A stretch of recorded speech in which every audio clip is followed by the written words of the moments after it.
Стефанче, ти стојат црвени коли. Црвено купе, јас што интервјуирам. Ќе гледате и наредна епизода. Тешко се диште во Федер.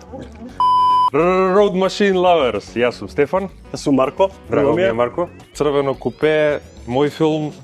Кажи ми што е ова? Се работи за Opel Kadett, Кимен купе со мотор од 1000 кубика и 45 конски сили, произведено 1968 година. Opel Kadett или Opel Kadett L, што е разликата? Opel Kadett L е купе, а ова е изведба во Кимен купе. Значи малце кровот е поиздолжен од нормалното купе што е произведено после тоа.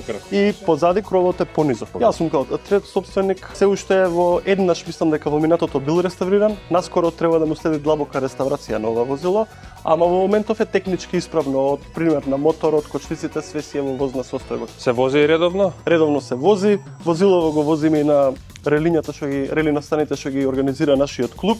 Со ова возило минатата година успеав да освојам прво место во категоријата олтајмери до 1000 кубика. Браво, гледаме тука пехари, тоа е најверојатно најголемиот пехар. Да, најголемиот. Кажи ми нешто преправки планирани? Не, само има естетски додадени, бројките си се нели од релито. Овие две траки јас ги имам додадено, така чисто да се промени малце возилото. Да, малце да се добиеш мек. Да, добиеш мек. Колку има поминато, дали знаеш? На него пишува 30.000 километри, ама не ми можел да кажам со сигурност дека тие се... А колку имаш ти поминато, вака од некоја околу 3500 километри.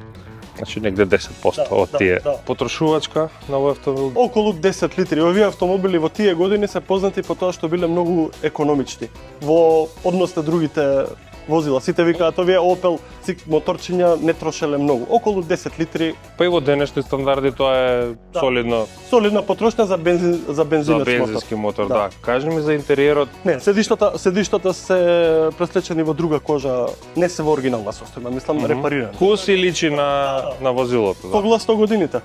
Приметив возилово има така наречени радиал гуми. Може ли да ни кажеш нешто повеќе за нив? Да, тие си се гуми, автентично се следуваат нели согласно годината на возилото.